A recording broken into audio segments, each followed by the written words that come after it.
Hello all. నేను మీ రచనా శృంగ వరకు. Welcome to federal Telangana. Kalvakuntla కవిత.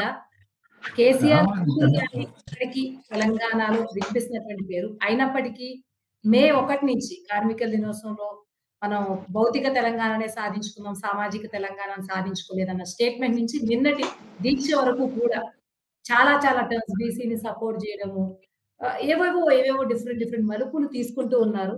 అటు బీఆర్ఎస్‌కి దూరమైనట్టే కనిపిస్తూ ఉంది. నిన్న she is just an MLC అనడము జగదీష్ రెడ్డి ఆవిడ రిటార్టబుల్ ఇవన్నీ చూస్తే. ఇప్పుడు ఫర్దర్‌గా కవిత పొలిటికల్ ఫ్యూచర్ ఎలా ఉండబోతుంది? ఏదైనా పార్టీతో అలైన్ అవుతారా? లేకపోతే ఏదైనా ఒక వర్గాన్ని ఆకర్షించి, ఆ వర్గాన్ని మళ్ళీ బీఆర్ఎస్‌కి వెళ్లి కలిపి, అక్కడ మళ్ళీ మద్దతు పొందే అవకాశం ఏమన్నా ఉందా? ఓవరాల్‌గా కవిత పొలిటికల్ ఫ్యూచర్ ఆ దారి ఎటువైపు వెళ్తుందన్న విషయం గురించి మనతో చర్చించడానికి ఉన్నారు. కల్లేపల్లి సుందరయ్య గారు బీజేపీ లీడర్, మెడికల్ సెల్ కన్వీనర్‌గా చేస్తూ ఉన్నారు.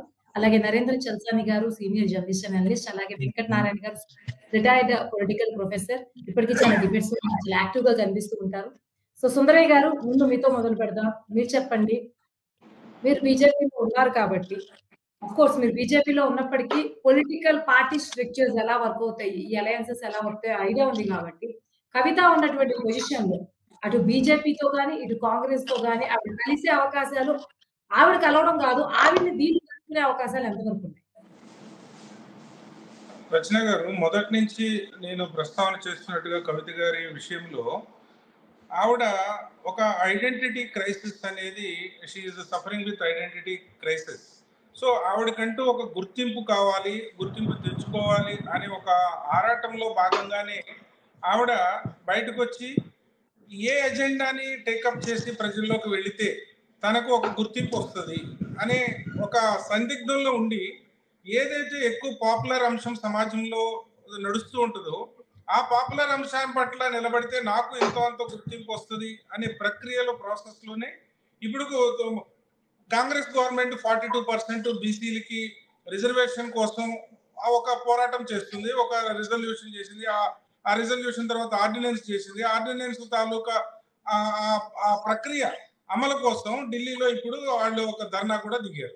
ఇంతటి ఇంతటి ఉధృతంగా ఆ పార్టీ ఒక అంశాన్ని టేకప్ చేసి పెద్ద మొత్తంలో ప్రజల్లోకి తీసుకెళ్తున్న అంశాన్ని కూడా తన కూడా టేకప్ చేసి నేను కూడా బీసీకి నేను మద్దతు ఇస్తున్నాను అని ఒక నా ఉద్దేశం ఏంటంటే ఏదైతే పాపులర్ అంశం వస్తుందో సమాజంలో ఆ పాపులర్ అంశాన్ని తను వంట పట్టించుకోవడం, ఆ అంశం మీద తన వాదనలు వినిపించడం అనేది తప్ప తనకు తనకు స్వయంగా ఒక బీసీ సమాజం పట్ల బీసీ యొక్క పాపులేషన్ పట్ల ఏమి సమస్యలు ఎదుర్కొంటున్నారు, వాళ్ళ యొక్క సంక్షేమం ఎక్కడ కుంటుపడింది, తరతరాలుగా అనేక దశాబ్దాలుగా 7 దశాబ్దాలకు పైగా బీసీలు ఏ రంగంలో అణిచివేయబడ్డారు, ఇప్పటికీ కూడా బీసీ సమాజానికి సామాజిక న్యాయం దగ్గర నుంచి వాళ్ళ యొక్క అమలవుతున్న కొన్ని రిజర్వేషన్లు అంటే చట్టసభల్లో రిజర్వేషన్లు లేకపోయినా ఇతర బీసీ కమిషన్లు ఒక జాతీయ స్థాయిలో బీసీ కమిషన్ కి చట్టబద్ధత వచ్చింది, రాష్ట్ర స్థాయిలో బీసీ కమిషన్ కి చట్టబద్ధత రాలేదు.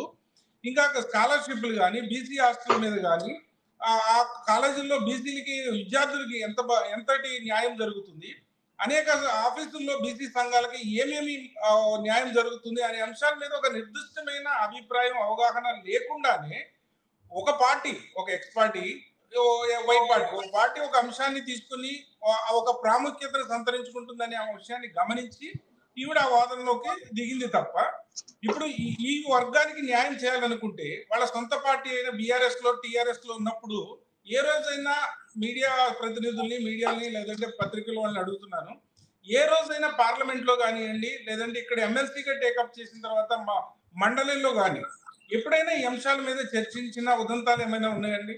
ఎప్పుడూ లేదు. అయితే కవిత ఏ విధంగా పేర్కొందిందంటే బీఆర్ఎస్ పార్టీ ఆవిర్భవించిన తర్వాత కేవలం బతుకమ్మ ఆడటానికి జాగృతి అనే ఒక విభాగాన్ని, అది ఒక ధర్నా సంస్థ పోరాట సమితితో ఏమీ కాదండి, అది ఒక తెలంగాణ కల్చర్ కి సంబంధించిన ఒక విభాగం. అది ఒక రాజకీయ పార్టీలో youth wing, legal cell, IT cell ఏ విధమైన విభాగాలు ఉంటాయో జాగృతి అనేది కూడా ఒక కల్చరల్ విభాగమే తప్ప అదేమి పోరాట సంస్థ కాదు, అది ఒక చారిటబుల్ ట్రస్ట్ కూడా కాదు, అది ఒక కల్చర్ కి సంబంధించింది. అయితే తనకు అలాంటి చిత్తశుద్ధి ఉంటే సమాజం పట్ల, సామాజిక తెలంగాణ ఆవిర్భవించలేదు, సామాజిక న్యాయం జరగలేదు తెలంగాణకి అని ఇప్పుడు బయటకు వచ్చిన తర్వాత బీఆర్ఎస్ నుంచి బయటకు వచ్చిన తర్వాత మాట్లాడితే ఆ మాటలకి క్రెడిబిలిటీ ఉండదండి. పార్టీలో ఉన్నప్పుడే ప్రశ్నిస్తూ ఉంటే తండ్రినో వాళ్ళ అన్నయ్యనో లేదా వాళ్ళ బావనో లేదంటే బీఆర్ఎస్ ప్రతినిధులు ప్రశ్నించుంటే ఈవిడ యొక్క చిత్తశుద్ధిని అందరూ అభినందించేవాళ్ళు.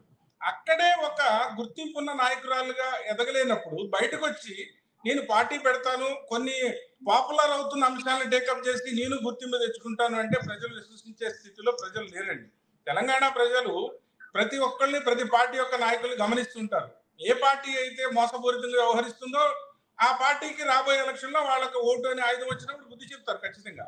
అయితే కవిత తను ఇరుక్కున్న లిక్కర్ స్కామ్ లో ఏ మహిళకి రానంత అప్రదిష్ట గురైంది కాబట్టి ఆ యొక్క మరకని ఆ మచ్చని తొలగించుకోవడానికి తాను సొంతంగా వస్తేనే అంతో అంతో ప్రజల్లో ఆదరణ సంపాదించడం కోసం తహతహలాడే ప్రయత్నమే తప్ప తాను చిత్తశుద్ధితోటి ఏ అంశం మీద పోరాడే యొక్క అవగాహన కానివ్వండి, ఆ డెడికేషన్ అంకిత భావం గురించి అంకిత భావం కానీ లేనిటువంటి మహిళ ఇవ్వడ.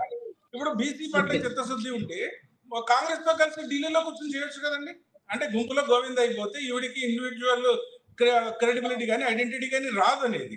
ఇక్కడ మౌన దీక్ష చేయడం వల్ల ఏం ప్రయోజనం అండి? మౌన దీక్ష బదులు 3 రోజులు ఆ ఒక హంగర్ స్ట్రైక్ ఆమరణ నిరాహార దీక్ష లేదా ఆ పర్టికులర్ రిజర్వేషన్ తాలూకా జరుగుతున్న మేలు గురించి అక్కడికి వచ్చే ప్రజలకు వివరించడమో చేస్తే ఇంతో అంతో ఏమైనా ప్రయోజనం ఉంటుంది. కానీ నేనేం మాట్లాడనంటే దాని అర్థాన్ని ఏ విధంగా తీసుకోవాలంటే ప్రజలు ఈవిడ మౌన దీక్ష యొక్క అర్థం ఏంటంటే మాట్లాడడానికి ఆవిడ దగ్గర ఏమీ లేదు ఈ సమాజం పట్ల, ఈ రాష్ట్రం పట్ల. సో నేను నా యొక్క బలమైన అభిప్రాయం ఈవిడ పట్ల ఏంటంటే ఈవిడ ఒక గుర్తింపు కోసం వెతుకులాట కార్యక్రమంలో చేతికి తనకు అందుకొచ్చిన ఏ అంశాన్నైనా తాను దొరికించుకుని అంతో దానికి నేను పాటుపడుతున్నాననే ఒక ఆరాటం తప్ప చిత్తశుద్ధితో కూడుకున్న పోరాటం ఏది చేసే ఒక క్వాలిటీస్ ఈవిడిలో లేవు. థ్యాంక్ యూ సుందరయ్య గారు. వెంకటనారాయణ గారు మీరు చెప్పండి. కవిత లిక్కర్ స్కామ్ లో ఉన్నటువంటి అప్రతిష్టని కొంత తొలగించుకోవడానికే ఇలా ప్రజల్లోకి వస్తుంది. అంటే ఏదో ఒక పొలిటికల్ పార్టీతో అఫిలియేషన్ పెట్టుకునే అవకాశం ఉంది అసలు కాకుండా ఆవిడ ప్రజలతో ప్రస్థానం మొదలు పెట్టలేదు కాబట్టి ప్రజలతో డైరెక్ట్ గా వెళ్ళి మమేకం అవ్వాల్సినటువంటి మార్గం తీసుకోవాల్సినటువంటి అవసరం లేదు. అయినప్పటికీ ప్రజలతో బాగా కనిపించడం కొంత ఐడెంటిటీ క్రైసిస్ కారణంగా సుందరయ్య గారు చెప్తే దీన్ని మనం కేవలం ఒక మహిళ మా లిక్కర్ స్కామ్ లో ఇరుక్కుంటే దాని ఒక పెద్ద అచ్చగా చూస్తారు, అది మర్చిపోవాలని ఇది చేస్తుందా?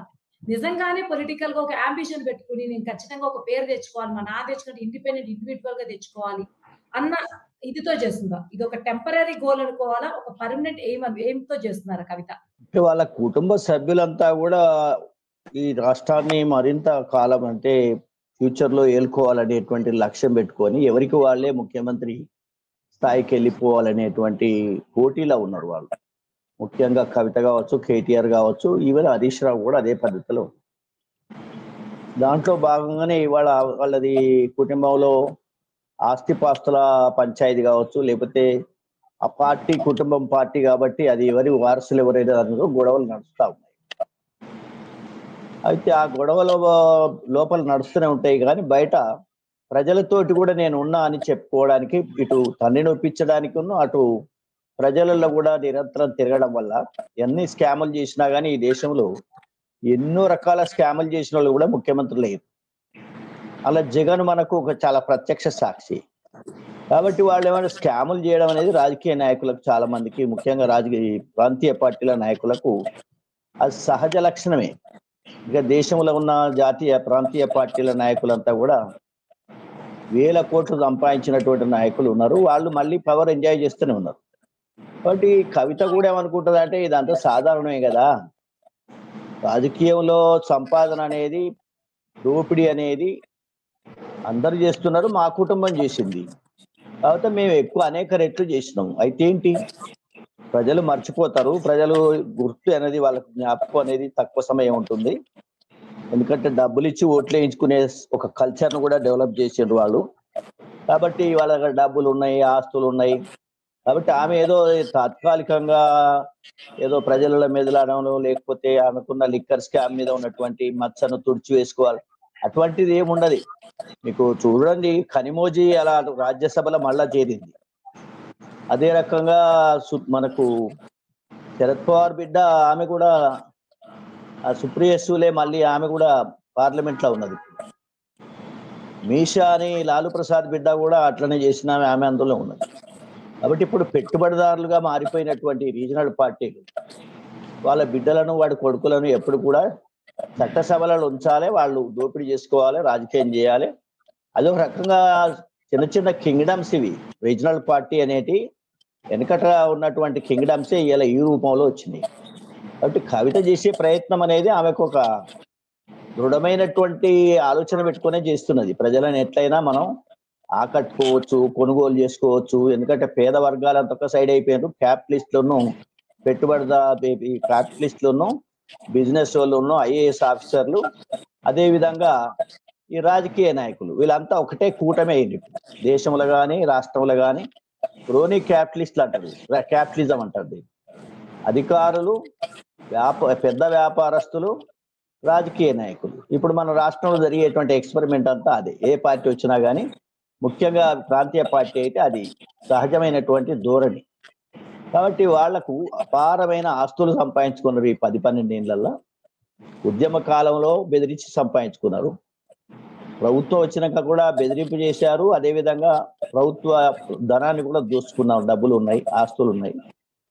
ఆమె బ్యూటీ పార్లర్ నడిపిన వ్యక్తి ఇవాళ ఆ రకంగా ఇది డబ్బులకు, ఆస్తులకు, మన ఈ ఫామ్ హౌజ్లకు అధిపత్రాలయ్యేది. కాబట్టి వాళ్ళకి నెక్స్ట్ స్టేజ్ అదే. ప్రజలలో మేము రాజకీయాలు చేయాలనుకున్నారు, వస్తున్నది. కానీ ఇప్పుడు ఇక్కడ ఈ అంశం ఏంటంటే బీసీల గురించి ఇంతకుముందే మిత్రులు చెప్పినట్టుగా ఎన్నడూ కూడా ఆమె బీసీల గురించి కానీ, ఆమె కుటుంబం కానీ, ఆమె తండ్రి కానీ, వాళ్ళ అన్న కానీ మాట్లాడలేదు కదా. మాట్లాడడానికి అవకాశం కూడా లేదు. ఎందుకంటే ఆ పార్టీకి అధ్యక్షులు ఎప్పుడు కూడా కుటుంబమే ఉంటుంది.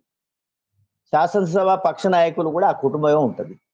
వీళ్ళందరూ కూడా ఫాలోవర్స్ గా, బానిసరాజులుగా ఉండాల్సినటువంటిదే మిగిలిన నాయకులంతా కూడా బానిసలు. ఈ బానిసలకు వాళ్ళు బాసులు. కాబట్టి అందులో బీసీలకు న్యాయం జరిగే అవకాశం ఎక్కడున్నది? బీసీలు ముఖ్యమంత్రి కావాలని కోరుతున్నారు, అధికారం కావాలని కోరుతున్నారు. కానీ అధికారం అడుక్కోవాలని కోరుతలేరు కదా.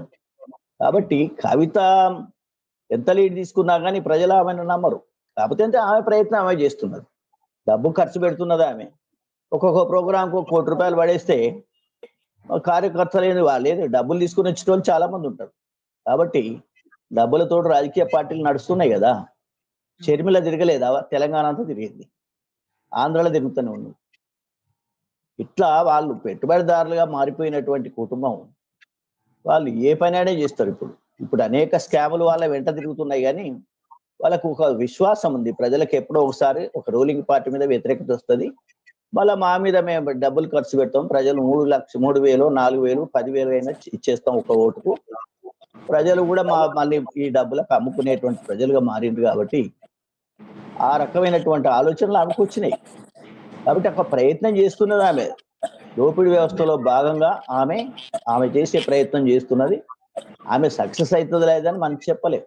ఎందుకంటే మన సమాజం ఎప్పుడు ఎట్లా బిహేవ్ చేస్తుందో, చైతన్యం ఉన్నదనుకొని చెప్పుకున్నప్పటికీ కూడా చైతన్యం లేని సమాజమే ఎక్కువ ఉన్నది. ఇలా స్వార్థపరులైన నాయకులు ఉన్నారు. కులం పేరు చెప్పుకొని, సంఘాల పేరు చెప్పుకొని స్వార్థాన్ని మాత్రమే ఫుల్ఫిల్ చేసుకునేటువంటి నాయకులు కూడా ఉన్నారు. అమ్ముడు పోయే నాయకులు ఉన్నారు. కాబట్టి వీళ్ళందరూ మొన్నటిదాకా ప్రభుత్వంలో ఉన్నటువంటి నాయకులే, మంత్రులైన వాళ్ళు బీసీలు ఇవాళ బీసీలకు న్యాయం జరగాలని వాళ్ళే తిరుగుతారు. కాబట్టి రాజకీయంలో ఇవన్నీ కూడా ఒక నాటక ప్రక్రియలు నడుస్తున్నాయి. ఇదంతా నాటకమే కదా. అందరూ నాటకమే, అన్ని పార్టీలు నాటకమే. ఈ బీసీల విషయంలో చేసేది ఏంటంటే అన్ని పార్టీలు నాటకమే ఆడుతున్నాయి. బహిరంగంగా ప్రజల ముందుకు వచ్చి చర్చించడానికి ఎవరైనా సిద్ధంగా ఉన్నారా అంటే ఎవరు లేరు. ఇదంతా కూడా ఇది 3 స్తంభాల ఆట నడుస్తుంది. అందులో భాగంగా కవిత కూడా అందులో ఒక పాత్ర పోషిస్తుందని నేను అనుకుంటున్నాను. థ్యాంక్ యూ నారాయణ గారు. నరేంద్ర గారు, మీరు దీనికన్నా ఏమైనా డిఫరెంట్ గా ఆలోచిస్తున్నారా వేరే రెస్పెక్ట్ లో? మీరేమనుకుంటున్నారు? అసలు ఏ రాజకీయ పార్టీలో అయినా సరే నాయకుడికి అది ప్రాంతీయ పార్టీకో జాతీయ పార్టీ కావచ్చు, వాళ్ళ పదవులు దక్కినంత కాలం, దాంట్లో హోదాలు దక్కినంత కాలం విధానాల పట్ల ఎవరో కూడా ప్రశ్నించి ఆ పార్టీ నుంచి బయటకు వచ్చిన మొత్తాలు అరుదు. కనీసం ఇటీవల 20-30 సంవత్సరాలు కదా, 30-40 సంవత్సరాలు అంతకుముందు ఉండేది. కానీ ఎప్పుడైతే తమ పదవులు దక్కదో, ఎప్పుడైతే తమ పార్టీల్లో తమ తగిన గుర్తింపు లేదనుకుంటారో, లేదు అప్పుడు విధానాలు గుర్తొస్తాయి ఎవరికైనా సరే. అప్పుడు సమస్యలు. ఇప్పుడు కేసీఆర్ ఉన్నారనుకోండి, తెలుగుదేశంలో ఆయనకి కనుక మంత్రి పదవి వచ్చి ఉంటే ఆయన తెలంగాణ ఉద్యమం పేరు ఎత్తుండేవారు కదా! మంత్రి పదవి ఇవ్వకుండా విజయ రామారావుకి ఇవ్వటంతో ఈయన డిప్యూటీ స్పీకర్‌తో సంతృప్తి పడలేక తెలంగాణ ఉద్యమం అని ఎత్తుకున్నారు. ఆ విధంగా ప్రతి వాళ్ళు కూడా ఎవరైనా సరే విధానాలనేవి అవి ముఖ్యంగా ప్రాంతీయ పార్టీలో కుటుంబాల ఆధిపత్యం ఉండటంతో, ఆ కుటుంబంలో ఎవరికి పెత్తనం రావాలి అనే విషయంలో సహజంగా కుటుంబ సభ్యుల మధ్య పోటీ ఏర్పడుతుంది. ఆ పోటీలో మా భారతీయ సమాజంలో మహిళలకి రెండో ప్రాధాన్యత లభిస్తుంది. మొదటి ప్రాధాన్యత మగవాళ్ళకి లభిస్తుంది. అదే కూడా కేసీఆర్ కుటుంబంలో జరగవచ్చు, అది సోనియా గాంధీ కుటుంబంలో జరగవచ్చు, ఏ కుటుంబంలో జరుగుతుంది. దానివల్ల కేటీఆర్ గాని, కవిత గాని ఇద్దరు కూడా తెలంగాణ ఉద్యమం ప్రారంభించినప్పుడు లేరు, ఎక్కడో అమెరికాలో ఉన్నారు. ఇక్కడ ఉద్యమము ఊపందుకుని తెలంగాణ ఏర్పడుతుంది, మన ప్రభుత్వం పార్టీ ప్రభుత్వం రాబోతుంది అనేటువంటి వాతావరణం ఏర్పడినప్పుడు అర్ధాంతరంగా అమెరికా నుంచి ఇక్కడికి వచ్చేసి వాళ్ళు పార్టీలో పదవుల కోసం అలాగే ఎన్నికల్లో పోటీ కోసం ఉన్నారు. దాంట్లో ఇద్దరికి అడ్జస్ట్ చేయలేక కేసీఆర్ కూడా వాళ్ళు నమ్మని పిలవల వాళ్ళిద్దరిని. అప్పటి వరకు కేసీఆర్ వారసుడు ఎవరంటే హరీష్ రావు. రాజశేఖర రెడ్డి మంత్రివర్గంలో హరీష్ రావు మంత్రిగా ఉన్నాడు. కానీ వీళ్ళిద్దరు వచ్చేసి వీళ్ళిద్దరి మధ్య పదవుల కోసం పోటీ ఏర్పడటంతో కేటీఆర్ ఎమ్మెల్యే అయ్యాడు, ఈమె కాలేకపోయింది. అప్పటి నుంచి ఆ కుటుంబంలో పదవుల కోసం ఘర్షణ జరుగుతుంది. ఆ తర్వాత ఈ మద్యం కుంభకోణం అనేది ఒక కేవలం సగం మాత్రమే. ఆ పేరుతో అప్పటి నుంచి పదవులకి పార్టీలో విధంగా పార్టీ కార్యక్రమాలకి దూరంగా ఉంచుతూ వచ్చారు వాళ్ళు. ఒక వ్యూహాత్మకంగా వచ్చు. నిజంగా అది ఆ కుంభకోణం ఇంతవరకు నిరూపణ కాలేదు. అది జైలుకి వెళ్ళి వచ్చినా కూడా నిరూపణ అయ్యే అవకాశం కూడా లేదు సమీప భవిష్యత్తులో. అటువంటి కుంభకోణం పట్టుకుని ఆమెని కారణంగా పదవులకి పార్టీ కార్యక్రమాలకి మామూలుగా అయితే ఎవరైనా దూరంగా ఉంచాల్సిన అవసరం లేదు. న్యాయబద్ధంగా ఫైట్ చేస్తాం, కోర్టు తీర్పు కట్టుబడి ఉండవచ్చు. కేవలం కేటీఆర్ కి మరొక పోటీ కేంద్రం ఉండకూడదు పార్టీలో అనే ఉద్దేశంతో ఆమె దూరంగా ఉంచారు. దాంతో ఆమె తన యొక్క రాజకీయ ఉనికి కాపాడుకోవడం కోసం ఏదో బీసీ నినాదం ఎత్తుకోవటం మరొకటి ప్రయత్నం చేస్తున్నారు. ఆ విధంగా ఎవరైనా సరే బీసీల పట్ల కానీ ఎస్సీల పట్ల కానీ లేకపోతే ఇతర ఎమోషనల్ ఇష్యూస్ ఎవరైనా రేజ్ చేసేవాళ్ళు కేవలం తమ ఉనికి కోసం తమ యొక్క రాజకీయ ప్రాపకం కోసం చేస్తారు తప్పితే నిజంగా ప్రజల్లో ఇష్యూ తీసుకుని ఫైట్ చేసి రాజకీయాలు వచ్చిన వాళ్ళు చాలా తక్కువ. ఇప్పుడు నిన్న చనిపోయారు సిబ్బు సోరెన్ ఉన్నాడు. ఆయన నిజంగా ఆయన హీరో. నిజంగా జార్ఖండ్ రాష్ట్ర గిరిజనుల కోసం చిన్నప్పటి నుంచి 16 ఏళ్ల వయసు నుంచి పోరాడిన వాళ్ళు, ఎంతో పెట్టుబడిదారులకు వ్యతిరేకంగా అక్కడ ఉన్నటువంటి భూస్వాములకు వ్యతిరేకంగా పోరాడి ఉద్యమాలు చేసి అనేక ఆ ఉద్యమాల బాటలో ఆయనకి పివి నరసింహ ప్రభుత్వం ఒక 50 లక్షలు ఓటు వేసినందుకు ఇస్తే 50 లక్షలు ఎక్కడ పెట్టుకోవాలో తెలియదు ఆయనకి. తెలియక అమాయకంగా బ్యాంక్ అకౌంట్లు వేసుకున్నారు. దానివల్ల కేసులో పట్టుపోయి జైలు వెళ్ళాల్సి వచ్చింది. ఆ విధంగా ఆయన ఒక నిజాయితీ ఒక నిబద్ధత కలిగినటువంటి ప్రజానాయకుడు, గిరిజన నాయకుడు. అలాంటి నాయకులు వాళ్ళు ఎవరు ఏ పార్టీలో కూడా ఎవరు లేరు అసలు. దేశం మొత్తం చూడండి, ఎవరైనా సరే ఏ పార్టీలో సరే ఆ విధంగా ప్రజల కోసం పోరాడి వచ్చి ఆ విధంగా ఉంటున్న వాళ్ళు దాదాపు వాళ్ళకు ఈ కుటుంబ రాజకీయాలు కేవలం ప్రాంతీయ పార్టీలే కాదు. కేరళలో సిపిఎం లో వాళ్ళ ముఖ్యమంత్రి అల్లుడు మంత్రిగా ఉన్నాడు అక్కడ. కాబట్టి ఈ విధంగా ఇవాళ బీజేపీ ఎంపీలు అనేక మంది కుటుంబ వారసత్వం కారకంగా టికెట్లు పొంది వచ్చి పనిచేస్తున్న వాళ్ళు ఉన్నారు. కాంగ్రెస్ లో అయితే ఇంక చెప్పవసరం లేదు మనం. కాబట్టి ఈ విషయంలో ఈ పోరాటంలో ఒక విధంగా ఆమె ఒంటరి పోరాటం చేస్తున్నారు కవిత. ఏ మార్పు ఆమె మొత్తం ఆమె కనుక పురుషుడు మెయిల్ అయి ఉంటే ఎలా ఉండేదో, ఆమె మహిళ కావటంతో ఒక విధంగా వివక్షత గురవుతున్నారు. మరొక విధంగా పార్టీలో కుటుంబంలో ఆధిపత్యం వల్ల వివక్షత గురవుతున్నారు. దానివల్ల ఆమె తన ఉనికి కోసం పోరాడుతున్నారు. దీంట్లో ఏమవుతుంది మనం చెప్పండి. ఓకే నరేంద్ర గారు, థ్యాంక్ యూ. చర్చ ముగింపుకు వచ్చేసాం. ఇంకొక క్వశ్చన్, దానికి మీ ముగ్గురు ఆన్సర్ చేయండి, దాంతో ముగిద్దాము. నారాయణ గారు చెప్పారు, సుందరయ్య గారు చెప్పారు. ఒక క్వశ్చన్ సార్, దాని తర్వాత మీరు మధ్యలో మీరు చెప్పాలనుకుంది చెప్పండి సుందరయ్య గారు. క్వశ్చన్ ఏంటంటే, ఇప్పుడు స్కామ్స్ చేసిన వాళ్ళు కూడా ముఖ్యమంత్రులు అయ్యారు. ఈవెన్ చాలా మంది మంత్రులైన వాళ్ళు కూడా చాలా నేరాలు చేస్తున్నారు, శిక్షలు నిరూపణ అవుతుంది, శిక్షలు కూడా విధించబడుతుంది. ఈ నేపథ్యంలో కవితని కేవలం మనం లిక్కర్ స్కాము దాని వల్ల ఆగిపోతుందని చెప్పలేం గానీ, ఇప్పుడు ఆమె చేస్తున్నదైతే ప్రజల్ని ఆకర్షించట్లేదు, విశ్వసనీయత పొందట్లేదు అనేది వాస్తవం. మరియు అలాగే తెలంగాణలో కాంగ్రెస్ కి కూడా విపరీతమైనటువంటి ఆకర్షణ గాని ఇదైతే లేదు. 1 ఇయర్ అయిపోయిన తర్వాత వస్తున్న క్రమంలో. సో ఈ నేపథ్యంలో కవిత ఏ న్యూ స్ట్రాటజీ ఫాలో అయితే ఎంతో కొంత ఆమెకి ఛాన్సెస్ ఉంటాయి ఇండివిడ్యువల్‌గా ఎదగడానికి. లేదా బీఆర్ఎస్ కనసాగంలోకి వెళ్ళడానికైనా ఒకవేళ అది సక్సెస్ అవ్వాలని, ఇది సక్సెస్ అవ్వాలని స్ట్రాటజీ ఎలా మారిస్తే కవితకి ఇప్పుడున్న వాతావరణం కొంత సానుకూలంగా మారొచ్చు? ఫస్ట్ నారాయణ గారు మీరు చెప్పండి. సుందరయ్య గారు మీరు చెప్తారా? నేను చెప్తానండి. మీ క్వశ్చన్‌కి ఆన్సర్ చేసే ముందు నరేంద్ర గారు చేసిన ఒక స్టేట్మెంట్ తోటి నేను పూర్తిగా విభేదిస్తున్నానండి. ఇప్పుడు కవిత లిక్కర్ స్కామ్ గురించి చాలా సానుకూలతగా మాట్లాడారు నరేంద్ర గారు. అది వస్తున్నా మీ పాయింట్కి వస్తున్నా సార్. స్కాములు నిరూపించబడటం అనేది ఎప్పటికీ సాధ్యం కాని పని. అనేక మంది స్కాములు చేసినా కూడా ఇంకా ఒక రకమైన కడిగిన ముత్యం లాగానే చలామణి అవుతున్నారు ఈ రాజకీయ పొలిటికల్ సెగ్మెంట్స్ లో. అనేక మంది ఇప్పటికీ కూడా రుజువు కాకుండా పోతున్నాయి. అంటే కవితని ఒక పొలిటికల్ వెండేటా కోసం ఒక సెంట్రల్ గవర్నమెంట్ పగబట్టి తీసుకెళ్లి జైల్లో పెట్టిన సంఘటన కాదండి. కవితని దోషిగా నిర్ధారించే ముందు అనేక మంది నిందితుల్ని A1, A2, A3గా అనేక కోణాల్లో అత్యంత ఉన్నతమైన దర్యాప్తు సంస్థలు చాలా మైక్రో లెవెల్లో ఈ నేరాన్ని ఎస్టాబ్లిష్ చేసి ఫైనల్ అంతిమ నేరస్తురాలుగా ఈవిడ్ని పూర్తి స్థాయిలో ఎస్టాబ్లిషింగ్ చేసిన తర్వాతనే ఆవిడని అరెస్ట్ చేయడం జరిగింది. అయితే ఒకవేళ ఒక రాజకీయ కక్ష సాధింపు చర్యలో భాగంగా చేసి ఉంటుంది సెంట్రల్ గవర్నమెంట్ అని అనుకుంటే చేస్తే కేసీఆర్ ని తీసుకుపోవాలి, లేదంటే కేటీఆర్ ని తీసుకుపోవాలి.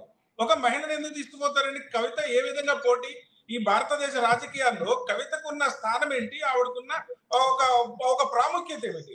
సొంత తండ్రి పెట్టిన పార్టీలోనే ఆవిడ ఒక గోల్డెన్ స్పూన్ తోటి డైరెక్ట్ గా ఎంపీ అనే స్థానంలోకి వచ్చేసి రాజకీయ భవిష్యత్ ఏదైతే ఒక గతం గడిచిందో, రాజకీయ గతం, ఒక ఎంపీగా 5 సంవత్సరాలు చేసింది, తర్వాత ఎమ్మెల్సీగా ఇప్పుడు ఉంది. అయితే ఆ 5 సంవత్సరాల్లో ఒక స్పెసిఫిక్ సిగ్నిఫికెంట్ డెవలప్మెంట్ ఏమైనా ఆవిడ నియోజకవర్గానికి, పార్లమెంట్ నియోజకవర్గానికి సాధించిందా అంటే జీరో, గుండు సున్నా. అక్కడే ఒక క్రెడిబుల్ ఉన్న నాయకురాలుగా ఎదగలేని ఒక మహిళ ఒక సెన్సేషన్ కోసం, ధన దాహం కోసం ఒక మహిళ నుండి చేయకూడని ఒక నేరంలో ఇరుక్కుని ఆ మచ్చ ఎలా అయినా కడిగేసుకోవాలని ఆవిడ ఇప్పుడు బయటకు కారులోంచి దించేశారో, కారును వదిలేసి వచ్చేసిందో తెలియదు కానీ అనేక రకాల ఆరాట తపన పడుతుంది ఆవిడ సొంత ఐడెంటిటీ కోసం. అయితే నరేంద్ర గారు అన్నారు ఎన్నో స్కాములు జరుగుతున్నాయి, ఏది నిరూపితం కావడం లేదు, నిరూపించే ఒక అవకాశాలు కూడా సమీప దూరంలో లేవని అంటున్నారు. అక్కడ నేను పూర్తిగా ఖండిస్తున్నాను. ఎందుకంటే ఇప్పుడు సెంట్రల్ గవర్నమెంట్ లో సెంట్రల్ మినిస్టర్ గా ఉన్న కుమారస్వామి యొక్క అన్న కొడుకు రేవణ ప్రజ్వల్ సెక్స్ స్కాండల్ లో ఆయనకి యావజ్జీవ ఖైదు పడిందండి. యావజ్జీవ ఖైదు పడింది. గాలి జనార్దన్ రెడ్డి బీజేపీలో ఉండి కూడా మైనింగ్ స్కామ్ పూర్తి స్థాయిలో నిరూపించబడింది. ఇప్పుడు శిక్ష అనుభవిస్తున్నాడు. శిక్ష పూర్తి, అది జస్టిస్ అనేది డిలే కావచ్చు కానీ డినై చేయబడదు. ఎప్పుడైనా సరే జ్యుడిషియల్ న్యాయస్థానాలు అత్యంత విలువైన. ఈ దేశానికి శ్రీరామ రక్ష అంటే న్యాయస్థానాలు మాత్రమే. అవి జిల్లా కోర్టు కావచ్చు, హైకోర్టు కావచ్చు, సుప్రీంకోర్టు కావచ్చు. న్యాయం అనేది ఎప్పటికైనా నిరూపించబడుతుంది. ఆలస్యం కావచ్చు, 10 సంవత్సరాలు కావచ్చు, 5 సంవత్సరాలు కావచ్చు. నిందితుడు ఎక్కడికి పోడు. కవిత కేవలం బెయిల్ మీద ఉంది, మళ్ళీ జైలుకి పోవడం ఖాయం. ఆవిడ ఈ ప్రయాణం ఏదైతే ఉందో, ఒక స్థిరత్వం లేని, నిలకడ లేని ఈ ప్రయాణం ఏదైతే కొనసాగిస్తుందో ఇది అర్ధాంతరంగా ముగిసిపోయే ప్రయాణమే. ఆవిడికి ఒక విధి విధానాలు లేవు, సమాజం పట్ల ఒక నిర్దిష్టమైన ఎజెండా లేదు, అసలు ఒక పార్టీ అనేది ప్రకటిస్తుందో లేదో కూడా తెలియదు. ఏ నాయకుడికైనా ఒక నైజం ఉంటుందండి, ఒక లక్ష్యంతో ప్రజల ముందుకు సమాజంలోకి వస్తారు. మందకృష్ణ మాదిగని తీసుకుంటే ఆ మాదిగ సమాజానికి వర్గీకరణ కానివ్వండి, ఇంకా రావాల్సిన కేంద్ర ప్రభుత్వం నుంచి రాజ్యాంగంలో నుంచి పొందుపరచబడిన ఒక అంశాలు సాధించడంలో ఆయన ఒక సంస్థ పెట్టి ఒక ఎజెండా ఉంది, ఒక క్లియర్ కట్ ఎజెండా ఆ వ్యక్తికి ఉంది. బీసీ ఆరకృష్ణ గారిని చూసుకుంటే బీసీలకి తరతరాలుగా జరుగుతున్న అంశాల పట్ల ఆయన ఒక డెడికేటెడ్ అంకిత భావంతో దశాబ్దాలుగా పోరాటం చేసుకుంటూ వచ్చారు. ఇలా ఒక నాయకుడికి బయటకు వచ్చి ఒకటి స్టార్ట్ చేసినప్పుడు క్లియర్ కట్ ఎజెండా, విధి విధానాలు ఉంటాయి. కవితకి ఏముందండి? ఇందాక చెప్పినట్టు ఏ అంశం అయితే సమాజంలో పాపులర్ అవుతుందో ఆ అంశాన్ని భుజాన్ని వేసుకుని ప్రయాణం చేయడం ఒకటే నేర్చుకుంది. దానివల్ల నా ప్రజలకు అనుగురే ప్రయోజనం ఏమీ లేదు. తన సొంత ఓన్ ఐడెంటిటీ కోసమే పాకులాట తప్ప ఆవిడికి ఎలాంటి ప్రయోజనం లేదు. ఇది అర్ధాంతరంగా ముగిసిపోయే ప్రయాణమే. అయితే ఈ బీఆర్ఎస్ కి ఆంధ్రాలో ఉన్న వైసీపీకి ఒక భావస్వారూప్యత ఏంటంటే అక్కడైనా సిస్టర్ స్ట్రోకే, అది నా పార్టీ అధినాయకుడికి, ఇక్కడైనా సిస్టర్ స్ట్రోకే. ఈ సిస్టర్స్ ఎందుకు వస్తున్నారంటే విపరీతమైన పదవికాంక్ష. మాకు ఆస్తి విభేదాలు, ఇందాక మా వెంకటనారాయణ గారు చెప్పారు, ఆస్తి పంపకాల్లో విభేదాలు, ఈ పదవి పంపకాల్లో విభేదాలు, ఇవన్నీ స్వార్థపూరితమైన లక్ష్యాలతోటి ప్రజల ముందుకు వచ్చి ఈవిడ కవిత మరో షర్మిల 2 అవ్వడం తప్ప ఏమీ లేదండి. షర్మిల ఎందుకు రాజకీయాల్లో ఇప్పుడు లైమ్ లైట్ లో ఉందండి? తన సొంత ప్రయోజనాల కోసం. నీళ్ళు అడ్డంగా జగన్ ముంచాడు ఆస్తుల పంపకంలో అని అనేక ప్రెస్ మీట్ లో మీడియాలో బాహాటంగా చెబుతుంది, సిగ్గు లేకుండా చెబుతుంది. నన్ను 200 కోట్లకి ముంచాడు, నేను ఎన్సీఎల్టీకి వెళ్ళి అప్రోచ్ చేయాలని. ఆవిడ రాజకీయ లక్ష్యం ఏంటి? ప్రజలకు ఏం ఉద్ధరిస్తాను కాదు, తనని తాను ఉద్ధరించుకోవడం కోసం. కవిత కూడా సేమ్. రేపొద్దున సేమ్ షర్మిల 2 లాగానే మొత్తం విభేదాలన్నీ బయటకు వస్తున్నాయి. ఆల్రెడీ చెప్పింది, బీఆర్ఎస్ లో కేసీఆర్ అనేవాడు ఒక్కడే నాయకుడు, నేను ఎవరిని నాయకుడిగా గుర్తించట్లేదు అని చెబుతుంది. లిల్లీ పుట్టు జగదీశ్వర్ రెడ్డి ఎవరైతే ఇప్పుడు కేసీఆర్ పాద సేవకి పరిమితం అయ్యాడు, ఆ లిల్లీ పుట్టుగాడు వల్ల అలాంటి దెయ్యాలు ఉన్నాయి అంది. నిన్న మొన్న సవితా కొడుకు కార్తిక్ రెడ్డి మాట్లాడితే బచ్చాగాడు రా నువ్వేం మాట్లాడుతున్నావు నా కోసం అని చెప్పి అతను ఖండిస్తుంది. ఇట్లా బీఆర్ఎస్ లో క్రమంగా ఈవిడ్ని గెంటి వేయబడుతున్నారు, ఈవిడ వెనక్కి నెట్టి వేయబడుతుంది. సో ఈ క్రమంలో ఆవిడకి ఆదరణ బీఆర్ఎస్ నుంచే కాదు, ఈ తెలంగాణ ప్రజల నుంచి కూడా కనిపిస్తుంది. సో భావస్వారూప్యత కలిగిన పార్టీలు ఏదో ఒక రోజు కాలగర్భంలో కలిసిపోవాల్సిందే తప్ప ప్రజలతో మమేకమయ్యి ప్రజా సంక్షేమం కోసం, రాష్ట్ర సంక్షేమం కోసం పాటుపడే లక్షణాలు వీళ్ళకి మచ్చుకైనా లేవు. థ్యాంక్ యూ సుందరయ్య గారు. నారాయణ గారు మీరు చెప్పండి, ఏమన్నా ఛాన్సెస్ ఉన్నాయా? ఏం ఛాన్సెస్ లేవండి. ఆమె దగ్గర డబ్బు ఉంది కాబట్టి డబ్బు పెట్టి ఆ మీడియాను కొనుగోలు మీడియాను బాగా ప్రచారం చేసుకుంటుంది, కార్యకర్తలకు డబ్బులు ఇచ్చి వాళ్ళని పట్టుకొచ్చి చేసుకుంటుంది. అయితే వీరు అన్నట్టుగా మరి మన కోర్టులే అల్టిమేట్ గా ఆధారం. కానీ జగన్మోహన్ రెడ్డి గత 12 సంవత్సరాల నుంచి బెయిల్ మీదనే ఉన్నాడు. ఆయన మళ్ళా పోలేదు. అదే జగన్మోహన్ రెడ్డి గారు 12 ఏళ్ల నుంచి బెయిల్ మీద ఉంటాడా? ఇది ఏం ప్రజాస్వామ్యం అంటారు, ఇదేం న్యాయ వ్యవస్థ అంటారో. సరే, నేను మనకు డిబేట్ వద్దు. కాబట్టి ఏంటంటే కేవలం బీసీల మీద ప్రేమ అనేది ఆ కుటుంబానికి లేదు, ఏమి లేదు, ఆ పార్టీకి లేదు. అది ఇదంతా కూడా వాళ్ళు ఏదో ఎప్పటికీ లైమ్ లైట్ ఉండాలని చేసే ప్రయత్నం. ప్రజలలో ఎవరు కూడా వాళ్ళని యాక్సెప్ట్ చేయరు. మళ్ళీ అల్టిమేట్ గా ఈ రాష్ట్రంలో ఇప్పుడున్న పరిస్థితుల్లో కాంగ్రెస్, బీజేపీ, జాతీయ పార్టీలే ఆధారం ఉంటాయి. అవి మాత్రమే ప్రజల గురించి ఆలోచిస్తాయి, సమాజం గురించి ఆలోచిస్తాయి ఎంతో కొంత. అందులో కూడా వీళ్ళు సిక్కపట్లు పడుతున్నారు. దీన్ని ఇష్యూని చేసి వాళ్ళని మళ్ళా బీసీలను మోసం చేయడానికే 2 పార్టీలు పనిచేస్తున్నాయని నేను భావన చేస్తున్నా. కానీ కవిత కుటుంబంలో కానీ, కవిత శరీరంలో కానీ బీసీల గురించి గింతంతా కూడా వాళ్ళకి ప్రేమ లేదనేది వాస్తవం. థ్యాంక్ యూ నారాయణ గారు. నరేంద్ర గారు మీరు కన్క్లూడ్ చేయండి. నేను కవిత యొక్క కేసు మెరిట్స్ గురించి నేను మాట్లాడలేదండి. ఆ కేసు వలన వాళ్ళు పక్కన పెట్టాల్సిన అవసరం లేదు. అందరూ చాలా మంది రాజకీయ పార్టీలు అది కుటుంబంలో ఆధిపత్య పోరు వల్ల ఆమెను పక్కన పెట్టారు, కానీ ఆ కేసు శిష్టపడుతున్నా లేకపోతే అవుతుందా పెట్టాల్సిన అవసరం లేదన్నా. అలా అంటే ఆ కేసు గురించి ఎందుకంటే ఈడీ యొక్క క్రెడిబిలిటీయే వాళ్ళకి వస్తుంది. దాని మీద Pankaj Chaudhary union minister last week parliament లో చెప్పారు, కన్విక్షన్ రేట్ <1%. 70% కేసులను అసలు వాళ్ళు ఫైనల్ ఛార్జ్ షీట్ ఫైల్ చేయకుండానే ముగించేస్తున్నారు. కాబట్టి ఆ కేసు పెట్టింది కవిత కోసం పెట్టలేదు, కేజ్రీవాల్ టార్గెట్. అది సాధించారు కూడా, కేజ్రీవాల్ ముఖ్యమంత్రి దించగలిగారు. కాబట్టి ఇవన్నీ కూడా కవిత విషయంలో ఆమె కుటుంబంలో ఒక విధంగా వివక్షత గురైంది. ఆమె యొక్క రాజకీయ ఉనికి కోసం ఆరాటపడుతున్నారు.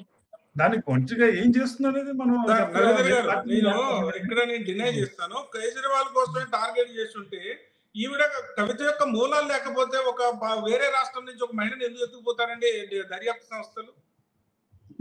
దాంట్లో ఇన్వాల్వ్ అయింది కాబట్టి నేను ఆ కేసు ఏమవుతుంది, ఆ కేసు అంతా కూడా జరిగింది కేజ్రీవాల్ టార్గెట్ గా. దాంట్లో అంటే ఈమె స్వచ్ఛమైన మనిషి ఏం కాదు, ఆమె ఇన్వాల్వ్ అయింది వాస్తవమే సార్. అది ఆమె కూడా ఇన్వాల్వ్ అయింది. ఆమె చేసిన కథలన్నీ చాలా మందికి తెలుసవి. ఆమె కోసం పెట్టిన కేసు కాదంటున్నాను. ఆమె అసలు తెలంగాణ స్త్రీల యొక్క ఇజ్జత్ తీసింది ఆమె.